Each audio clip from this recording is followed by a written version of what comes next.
Cara, assim, buscando maiores informações a respeito desse caso, me parece que ele posicionou, a gente tá ainda apurando todas as informações, mas que ele posicionou essa vontade antes mesmo de abrir a janela. Quando chega o Dorival Júnior, ele já posiciona essa vontade dele de deixar o clube.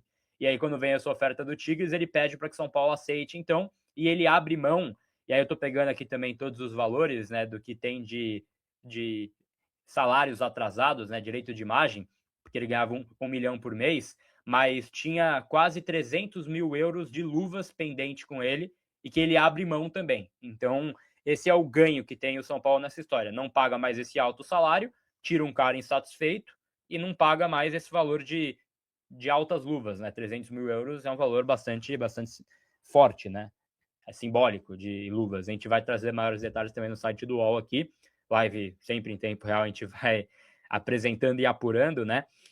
Mas o Alan Franco, então, é um jogador que deixa o clube com essa lacuna. E aí, Matheus, a gente pode falar várias coisas, mas o fato é que ele estava jogando bem, né? Era um jogador importante para a zaga do São Paulo, bem diferente de quando passou o Dorival em 2023, né? Que ele era um jogador que era descartável para muitos. Ele tinha acabado de chegar, fez um começo com o Ceni mais ou menos, depois chega o Dorival e não usa ele, usava o Beraldo, que é normal, né? Vai jogar o Beraldo, não ele. Mas aí, com esse novo ciclo, a gente imaginava que ele fosse jogar. E não. Tem um incômodo claro em relação a ele para o Dorival e talvez vice-versa, né? Eu não sei se o Dorival não gosta dele, mas ele não gosta do Dorival, claramente. Então, assim, entre uma situação, Matheus, que é algo delicado, né, cara? Muito delicado, você falou muito bem, dos 36 jogos do São Paulo no ano, inclusive ele participou de 26. É um zagueiro que, na minha opinião, seria imprescindível, daí o meu susto com essa movimentação do mercado do São Paulo. De fato, no começo de 2023, com o Rogério Ceni e até mesmo depois, com a chegada do Dorival, ele participava pouco.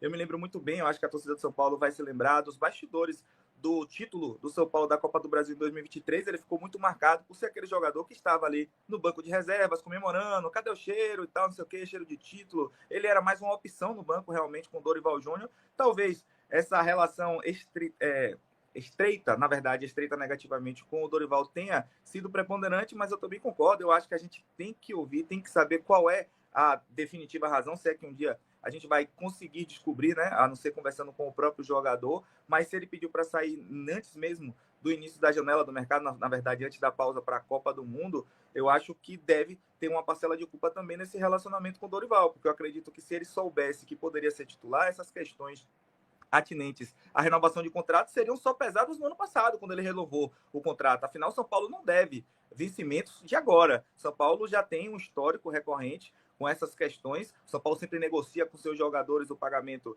dos vencimentos que estão atrasados. Nesse sentido, eu acho que não seria esse, talvez, o fator que demarcasse tanto. Eu acho que essa relação com o Dorival Júnior pode ter sido o que mais pesou, mas eu considero que é um movimento, uma saída do São Paulo que vai pesar bastante para o clube. O Alan Franco, mesmo que alguns torçam o nariz, é um dos melhores zagueiros do elenco. Ele quebrava o galho ali do São Paulo na zaga. Eu acho que era um jogador de referência. E agora, com essa baixa do Arboleda, no sentido de não apenas baixa técnica, mas também baixa no sentido de incógnita, eu acredito que o São Paulo vai sentir muita falta do Alan Franco, essa saída. Eu gostaria muito de saber qual é a explicação e deixar todos atônitos, né? Eu não entendo essa movimentação do São Paulo e, assim, não dá para esperar muita coisa também do São Paulo Futebol Clube, mas a cada dia que passa a gente é surpreendido negativamente, Gabriel. É isso, a gente está publicando no UOL também, tem dois principais motivos do porquê que o Alan Franco saiu então, né? Essa relação com o técnico Dorival Júnior e os pagamentos atrasados também. Ele estava bastante incomodado com isso, cobrou várias vezes, né, esses pagamentos atrasados, não aceitou esse atraso da diretoria, e aí então tudo isso gerou um grande desgaste entre as partes, e aí quando veio essa oferta, até veio essa mensagem aqui, quando veio essa oferta, foi um alívio para todos. Foi colocado dessa forma. Então, assim, de fato, estava um clima ruim ali que estava sendo encoberto nos bastidores, né? Tava jogando e tudo mais. Então, assim, é algo realmente importante a gente ficar de olho. Nada justifica salário atrasado, né, Matheus? Aí toda a argumentação cai por terra. Quando você atrasa o pagamento, você perde a razão e ponto, né? Com certeza, é porque muitos torcedores e pessoas que acompanham o futebol têm uma visão muito romântica de que o jogador que é vinculado ao clube deve ter um amor que prepondere em relação aos seus vencimentos na data correta. Eu acho que quando um clube deve salário ao jogador, ele deve saber que existe esse risco de o jogador ficar em algum momento insatisfeito, e é óbvio que chega um determinado momento que a coisa se estrutura e se junta com outros problemas, aí a gente vê diversos fatores, talvez o enfraquecimento do time, a baixa relação com o Dorival Júnior, enfim, é algo que deve ser repensado pelo São Paulo Futebol Clube. Lógico que o clube passa por dificuldades financeiras extremas e todo mundo sabe disso, mas é muito preocupante ver, por exemplo, esses líderes, né? Um deles o Alan Franco, o outro o Jonathan Calleri, que ainda se arrasta em negociação com o São Paulo Futebol Clube, não chegando a um senso comum. Enfim, eu acho que é uma situação muito preocupante, e agora nessa reta final, quando a gente vai chegar agora para já enfrentar o Atlético Paranaense no dia 22, acho que é bastante preocupante realmente, Gabriel. Extremamente preocupante a situação aí, então, da zaga do São Paulo, e mais uma bomba, né? A gente é algo realmente impressionante, né? É surpresa atrás de novidade, é um negócio impressionante o São Paulo, com muita dificuldade. E o Alan Franco, você deve lembrar também, Matheus, um pouco dessa trajetória dele, virou um jogador imprescindível nos 2 últimos anos, né? Ele foi contratado lá do Atlanta dos Estados Unidos, era um jogador que tinha uma boa passagem pelo Independiente. A gente até tinha alguns elogios em relação à forma que ele foi contratado, né? Porque foi um baixo custo e tudo mais. Dá para dizer que a passagem dele deu certo, né? No sentido de entrega, foi campeão no banco, mas ele depois consegue participar. Dá para dizer que deu certo a passagem dele. Mas a forma que ele sai é algo realmente difícil, né? Então, a forma que ele deixa o clube realmente não é legal, porque deixa o clube na mão há poucos dias aí da volta do campeonato, tendo todo esse histórico que a gente apresentou aqui, desgaste com o Dorival Júnior, pagamentos atrasados, ameaça de ir à FIFA, coisas ali envoltas nessa história, né, Matheus? Que o fim do ciclo não era da forma que acho que ninguém imaginava que fosse encerrar dessa forma, né? Talvez, Gabriel, nem o Alan Franco imaginasse que a saída dele fosse dessa forma, tendo em vista que quando houve a renovação contratual no final de 2025, ele mesmo deu uma declaração que a família dele já havia se adaptado ao país, que ele estava muito feliz de assinar por mais 3 temporadas com São Paulo, e é claro que o que ele está assinando é um contrato de empréstimo, mas ainda assim é um empréstimo com opção de compra, e muito possivelmente ele não volte a jogar pelo São Paulo. Então, assim, é uma situação complicada, porque ainda que o São Paulo tenha opções no elenco na base, por exemplo, essas opções elas não vão funcionar de imediato. E a mesma torcida que pede para o Isaac e o Osório saírem jogando nos jogos do São Paulo, principalmente agora no Campeonato Brasileiro, que tem uma tríade difícil. O São Paulo vai enfrentar Atlético Paranaense, Santos e Flamengo, não nessa ordem, né? Atlético Paranaense, Flamengo e Santos. Eu acredito que um jogador cascudo como o Alan Franco seria importante. E eu também concordo com você. Eu acho que a passagem do Alan Franco foi muito bem aproveitada. Ele tem 29 anos ainda, é um zagueiro relativamente novo. Por exemplo, o Domingos Duarte, que está chegando, tem 32. Eu acho que o Alan Franco ainda tinha muita lenha para queimar no São Paulo. Era um jogador, uma peça importante que vai fazer falta, com certeza. Principalmente neste momento. Eu acho que o São Paulo, de fato, precisa ir ao mercado, porque vai ficar uma lacuna na zaga, Gabriel. Tá? Aurélio Buta, ou é Aurélio Buta, tá? Ele é português, 29 anos, está livre no mercado após término do contrato lá na Alemanha com o Eintracht Frankfurt.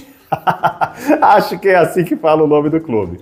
Ele atuou por 3 temporadas na Bundesliga e na segunda metade da última, temporada 25 e 26, ele foi emprestado para o Copenhague da Dinamarca. Lá em 6 meses ele disputou 13 partidas, agora fica livre no mercado e deve assinar contrato com o São Paulo por 1 temporada, tá? As movimentações são nessas circunstâncias. Ele é lateral direito, vai vendo. Lateral direito, o que eu apurei? Mas ele também pode atuar como ponta direita e também pode atuar como zagueiro. Ou seja, deve ser um super jogador, e aqui é claro que contém uma tonelada, né, de ironia, porque se ele é lateral, que é uma posição, entre aspas, do setor defensivo, mas ele pode atuar de ponta, significa que ele é um lateral que apoia bastante. Mas se ele pode atuar de zagueiro, então ele defende muito bem. Então o cara é o Cafu, né? Tá chegando no São Paulo aí. Ironias à parte, porque para mim é mais uma contratação estranha do São Paulo, jogador de 29 anos de idade, lá de Portugal, que não faça igual o Cédric Soares. Aí vem a questão, emprestou o Mailton para o Fortaleza, você já tem os meninos Mike, você tem o Igor Felisberto, você tem o Lucas Ramon, né? Enfim, entre outros jogadores aí da base do São Paulo, Moreira, né, que voltou de Portugal, que até então estava agradando o Dorival. São Paulo contratou um lateral direito. Achei uma contratação muito aleatória, enquanto a parte da frente do time grita, sangra para precisar de um meio-campista armador, né, jogadores de mais habilidade para mudar o patamar desse time. Mas, por hora, é o português que chegou também. Ó, trazer a apuração que vocês me pediram na última ou penúltima live, que algumas páginas estavam falando de que o Jonathan Calleri poderia ser afastado pelo Dorival até que se decidisse por renovar ou não. Vamos lá, primeira informação da renovação. Tá emperrada, o Calleri quer um valor que o São Paulo entende ainda muito distante para renovar em termos de salário, tempo de contrato, tudo isso ainda é discutido, tá? O Calleri gosta bastante do clube, não vai conversar com outra instituição, embora tenha sinalizações, né, não propostas, mas ali um interesse do mercado dos Estados Unidos, da própria Argentina, Boca Juniors, Orlando City, alguns clubes aí, futebol mexicano também, gostaria de contar com o Calleri. Ele só vai conversar com qualquer outro clube no momento que decidir com o São Paulo, por exemplo, olha, não vai renovar com o São Paulo. Aí o Calleri abre conversas, tá? Só que está bastante insatisfeito, ele e seu staff, do que está sendo oferecido pelo São Paulo a uma distância grande de salário por aí. Esse é um ponto, como que está a negociação. Sobre essa questão que levantaram de que o Dorival vai afastar o Calleri, gente, pesquisei, claro, fui atrás e não há essa informação. O Calleri está treinando normalmente e vamos lá, eu não renovaria com o Calleri se for um valor muito alto, tá? Mas afastar o Calleri porque não quer renovar, eu já acharia injusto. A menos que esse fosse um padrão do clube, o clube sempre fizesse isso, ó, não quer renovar, a gente afasta. Tudo bem. Agora você pegar o Calleri, que é um cara que assim, você pode falar do Calleri, é grosso, é bom, é maravilhoso, é horroroso, você pode ter essa opinião. Agora o Calleri para mim é um cara que sempre se dedicou com a camisa do São Paulo. Você tirá-lo fora antes do fim do contrato? Não, o contrato dele é até o final do ano. Se não for renovar, ele fica jogando até o final do ano. Ou então algum time que pague para tirar o Calleri. Se você deixar o Calleri de lado, a informação não é verdadeira e seria para mim absurda. Seria um desrespeito a um jogador que se dedicou ao São Paulo e um recado bizarro. Aí teremos que voltar ao Arboleda. Você já imaginou? Né? O Arboleda faz o que faz, é reintegrado. O Calleri, porque não topa as condições de renovação que ele tem todo o direito, aí você tira fora. Pode fazer o que o Arboleda fez. O Calleri querer algo a mais, aí não seria nem justo, né, gente? Então, não, tá? Trazendo aqui o que vocês me pediram, a gente sempre corre atrás do que vocês nos pedem. Não há essa informação. Calleri segue treinando normalmente e deve ser, inclusive, titular do time do São Paulo. Qualquer novidade trago para vocês, mas o que eu tenho aqui não procede. Calleri fica no São Paulo, ainda há possibilidade, inclusive, de renovação, mas treina normalmente e não será afastado. Repito, em comparação à situação do Arboleda, seria... Pausa de 5 segundos para pedir a sua ajuda ao nosso canal com o seu like e se inscrever se ainda não for um inscrito. Eu olho pro time do Santos e lá tem o Gabigol, tem o Rony, tem o Tassiano, os jogadores que jogam de centroavante. O Lautaro Dias é do Cruzeiro, mas está no Santos.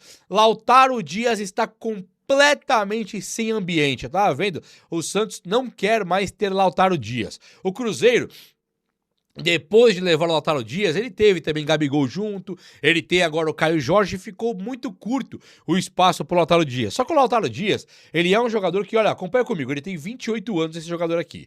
Ele é argentino e ele tem 28 anos. Pra quem não está ligando o nome à pessoa, Lautaro Dias, assim como o Borja um dia pegou o São Paulo em 2016 numa Libertadores e destruiu o São Paulo, um jogador mediano igual o Borja destruiu o São Paulo, esse Lautaro Dias, ele pegou o São Paulo e destruiu também. Ele é o jogador do Deportivo Del Valle, que jogou naquele dia, naquela final de Sul-Americana, quando o São Paulo perde pro Del Valle. O Ceni era o técnico, tirou Miranda, colocou a zaga lá, Léo Pelé, tinha Rafinha, quase que um zagueiro também, tinha mais, e o Rogério Ceni toma um varinho de bola do Del Valle, e o Calleri é um dos piores jogadores de todos os tempos, e o Lautaro Dias samba na nossa cabeça. Agora, nós temos o Calleri saindo do São Paulo. Calleri saiu já? Ainda não. O Calleri, ele tem o contrato dele acabando no final do ano. Então ele não assinou a renovação com o São Paulo. Ele já pode assinar um pré-contrato com qualquer clube. Jonathan Calleri. O São Paulo fez uma proposta, ele não aceita, o São Paulo vem com uma proposta menor, ele não aceita e o São Paulo começa a fazer proposta no mercado para trazer o Mikael. Só que assim, já que o São Paulo está contratando a torta e a direita, o São Paulo foi para a Europa trazer lateral, trazer volante, então o São Paulo não, e zagueiro, o São Paulo não tem mais agora o espaço para o Arboleda. Seria papo de retomar com o Santos o caminho? O Rony, ele é um jogador que ele seria, assim, interessante no São Paulo. É uma característica muito diferente, é um caneludo, só que é um caneludo que é um foguete. O Calleri é um caneludo lento. O Tiquinho Soares é um caneludo mais lento que é mais forte. O Rony, ele é um caneludo que ele voa abaixo. Ele marca 2, 3 caras na saída de bola. Ele é o incansável Rony. Só que o Rony, ele está com 14 jogos já pelo Santos. Também é banco, tá? Hoje é Gabigol, é Barreal, joga lá também o Neymar. Não tem espaço pro Rony, que virou banco, e não tem espaço nenhum pro Lautaro Dias. O Lautaro, ele fez 8 jogos pelo Santos apenas. O contrato dele de empréstimo vai até o final do ano aqui agora, e ele está ali no Santos com 8 jogos disputados em 18. Então ele tá entrando, eventualmente. Ele nem é titular da posição. Ele tem 1 gol nesses 8 jogos, ele não está conseguindo jogar. O Santos do Cuca é um fortíssimo candidato a rebaixamento. Ele é um time que ele não se encontra. Time forte em campo, mas ele não se encontra no gramado. Ele não consegue se encontrar jogando futebol. Neymar não consegue jogar e o time joga pro Neymar, fica uma Igor Vinícius dependência e o outro daquele lá que é o Rolheiser, uma Rolheiser dependência. Enquanto o Gabigol surfa no hype que teve no passado, Neymar surfa no hype do passado, Guilherme, a torcida espantou de lá, Lautaro Dias e Rony completamente escanteados. Seria papo do Lautaro Dias no São Paulo Futebol Clube a considerar que o Cruzeiro empresta o Lautaro Dias e que neste momento uma troca de Lautaro Dias pelo Arboleda seria bom para os dois lados, um time que não vai usar o zagueiro versus um time que não vai usar o centroavante. O Santos precisa de zagueiro, o São Paulo precisa de centroavante, é o casamento. Mas me falaram também, a gente vê que ele tá nas imagens aí também, que este rapaz da foto jogou muito, acabou com o jogo que é o TT. A gente não tem ainda quem deu as assistências, né? Então esse nível de assim, detalhamento a gente não tem, mas me falaram que ele jogou muito bem nesse jogo treino, o TT, e deve ganhar mais espaço aí também, jovem da base aí, ganhando um pouco mais de espaço /moral com o Dorival Júnior, mas tendo essa ênfase também para o Gustavo Santana, né? Que é um jogador que foi para o banco aí nos últimos jogos, que estava fora dos planos ali com o Roger Machado, vinha treinando desde o fim da Copinha ali como alternativa, mas não era nem cogitado, e aí faz jogo treino, marca 2 vezes, quer dizer, algo ele mostrou ali, né? Marcar 2 vezes é um ponto positivo. Algo ele mostra dentro de campo. E é um jogador que eu acho realmente que vai ter um espaço maior e que passa à frente do Paulinho também, né? Porque a expectativa era que fosse, então, na ordem, Calleri, Rian Francisco, André Silva ali disputando, e tinha o Paulinho como a 4ª opção. Ele vai ser emprestado, e aí essa 4ª opção, tem o Tapia também, né? E aí essa 4ª ou 5ª opção vira o Gustavo Santana, né? Então é um outro ponto aí de teste. Ele tem uma outra característica, ele é mais de área, né? Consegue fazer ali mais gols, né? Fazedor de gols mesmo. E ele tá conseguindo converter isso, pelo menos, cara, nesse jogo treino ele conseguiu ter um desempenho considerado esperado. E bom ver o Rian marcando também, né, Renan? Que é um jogador que tá precisando de fato voltar a ter confiança entre os profissionais, não na base, né? Gabriel, antes de eu dar meu parecer a respeito de tudo que você falou, você tem os 2 times que iniciaram de manhã e de tarde? Não temos. O time inteiro você não sabe? Não temos, infelizmente. Seria legal para a gente ter o parâmetro da formação tática que ele está montando, né?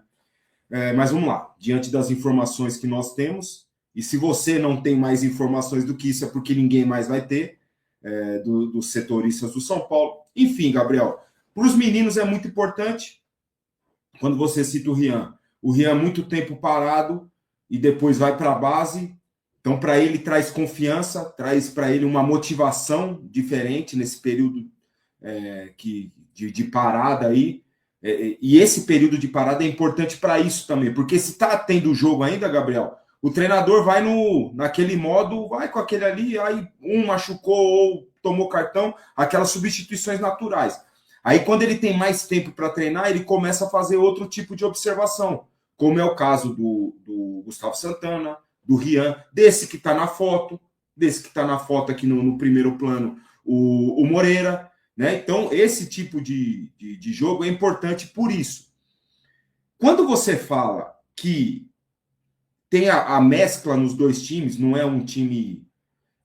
Eu não acho muito legal, vou ser sincero, porque já estamos numa fase, Gabriel, que você tem que readquirir o ritmo, entre aspas, do jogo com aquilo que ele tem mais próximo do que é o time titular. Tá me entendendo? Eu acho que é importante para o entrosamento dos jogadores. Por exemplo, se ele pretende colocar o Vitor Sá como titular, é importante que o Vitor Sá esteja jogando junto do Caleri, junto, sei lá, se vai jogar o Luciano, de quem ele imagina que seria o ataque titular. É importante.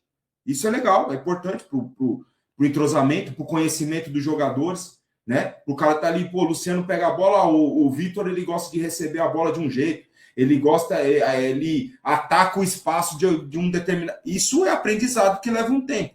Então, já estamos numa fase de preparação. Lá no comecinho, até eu entendo. Né? Foi aquele contra o Red Bull. Acho que teve um antes, não teve? Se eu não me engano, teve um antes. Agora nós já estamos numa fase... contra o Juventus, 2-2. Isso, perfeito, Juventus, estava esquecendo. Eu acho que o ideal agora é trabalhar assim sempre mais próximo do que ele imagina, pelo menos para esse início de um time titular, né? Mas, enfim, é bom para os meninos. Acho que esse período está sendo bom para o Arboleda também, né? Esquecendo a parte que nós dois temos opiniões parecidas, né? Mas do ponto de vista esportivo, né? Do jogo, eu acho que ele está aproveitando essa oportunidade, né? Até porque os outros, o Sabino voltando, o Tolói, eu não sei o que acontece. Sinceramente, eu não sei o que acontece. O Alan Franco, eu não sei se ele jogou um desses dois jogos. Não sei se você tem informação que o Alan Franco jogou um dos dois jogos. Ele participou normalmente, o Alan Franco. Então beleza. Então pode ser formado ali a dupla. Mas nunca, para mim, que você tendo dois zagueiros à disposição, e não interessa se é o Isaac, o Igão, o Osório, nunca que o Arboleda, para mim, seria o titular. Nunca que ele voltaria do que ele fez como titular na camisa do São Paulo. Nunca. Ele, além de ele ter que reconquistar a confiança de todo mundo, e quando eu digo todo mundo, é todo mundo mesmo, torcida, né, companheiros, ele vai ter que readquirir também o espaço dele dentro do time. Não simplesmente depois da merda que ele fez, ele volta, bota a camisa 5 aí, que é sua, amigão, que foi de Lugano, e joga. Não. Eu sou contra. Mas, enfim, diante dessa situação dos zagueiros, né, e daqui a pouco a gente vai falar sobre um, que era para ter vindo há quase um mês, talvez, né? Então, é assim que eu penso, Gabriel. É isso, perfeito, né? Então você tem aí essa situação, e aí em cima dessa preparação também, acho que vale a gente informar para a galera aqui também que vai ter mais 2 jogos treino aí na próxima sexta-feira, né? Então tem essa previsão aí de mais 2 atividades, com essa mesma constância, né? Tendo um na parte da manhã e um na parte da tarde. O da parte da manhã vai ser contra a Ferroviária, e da parte da tarde contra o Grêmio Esportivo Mauaense, né? Então são os 2 adversários aí do São Paulo Futebol Clube, em casa, né? Jogando no seu CT e tudo mais, não precisa sair, não precisa viajar e tudo mais, que é um pouco assim, entre os pontos que a gente criticava, Renan, esse ponto a gente elogiou aqui lá atrás e acho que ainda vale, né? O São Paulo, eu vi o Ceni falando ontem, e o Ceni deu uma entrevista fantástica no Maracanã, ele estava jogando contra o Fluminense, né? Que era o jogo que eles tentaram colocar pra gente, né? Que a gente escapou. E o árbitro lá fez uma baita de uma cagada, colocando dessa forma, né? Estragou o jogo. Aí ele falou, a gente viaja para ser otário, né? E é um pouco do medo que a gente tinha, né, Renan? De ir para um outro estado, pegar viagem, logística e tal, para fazer um jogo que você pode fazer no CT contra o time menor, né? Então, esse ponto a gente pelo menos elogia, né? E daí, a torcida do Bahia pode estar agora desconfiada do time para essa volta e tal. Então, tem todo um contexto completamente diferente de fazer um jogo treino com poucas informações que a gente tem, Gabriel, só mais dos gols, né?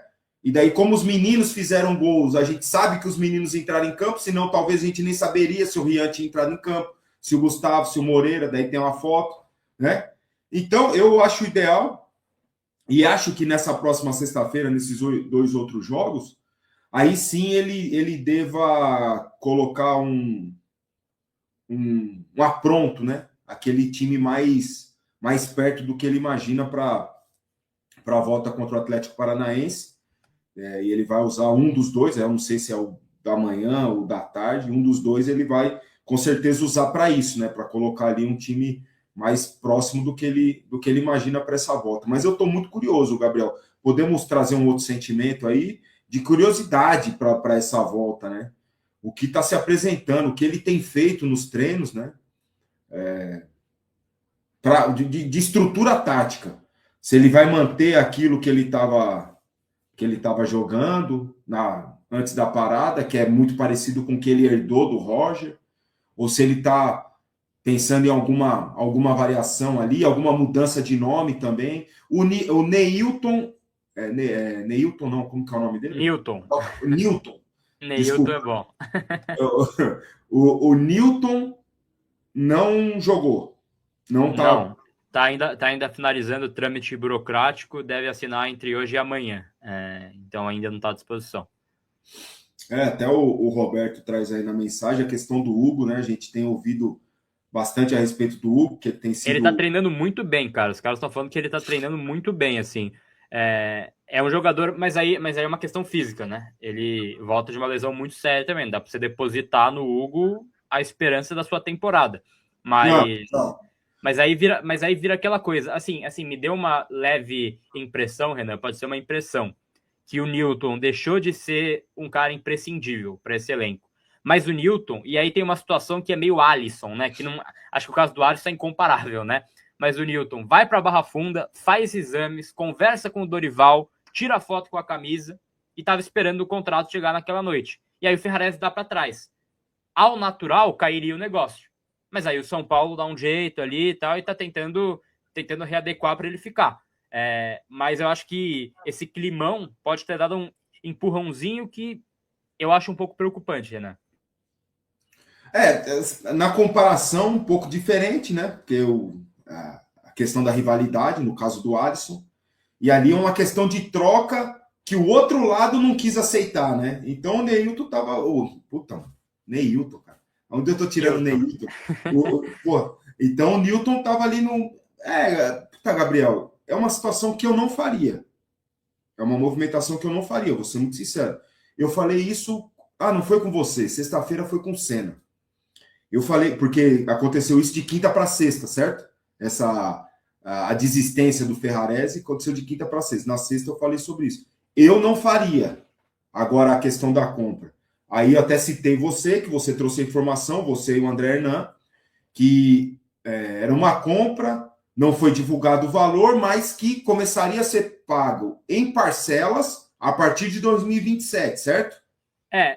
Só para a gente explicar também, então isso está sendo finalizado, mas assim, vai ser um negócio que é o seguinte, já que o Ferrarese não quer ir agora, já que já teve aí então esse imbróglio, ele vai ficar nesse empréstimo no Botafogo até o final do ano, então esse empréstimo mantém. O que já Newton vem para o São Paulo, isso, então assim, já estava, o Newton vem para o São Paulo até 2030, contrato até 2030, então, chega em definitivo, e o valor que eles estão estabelecendo é 3,5 milhões de euros, é o valor que está sendo estabelecido. Caso ao final do ano o Ferrarese queira permanecer, caso exista um acerto entre as partes, aí vira uma troca. Aí não tem mais passe a ser pago pelo São Paulo. Caso ele queira voltar, caso ele não queira permanecer, aí o São Paulo paga 3,5 milhões de euros em cima de um bom parcelamento, assim, bem espaçado, né? Porque o São Paulo claramente não tem esse dinheiro. Né? Então, 3,5 milhões de euros aí, sendo esse parcelamento bastante espaçado. Eu acho bastante cômodo para a atual gestão, né, Renan? Que aí você joga para a próxima, né? Paga aí. É bem cômodo. E 3,5 milhões de euros no Newton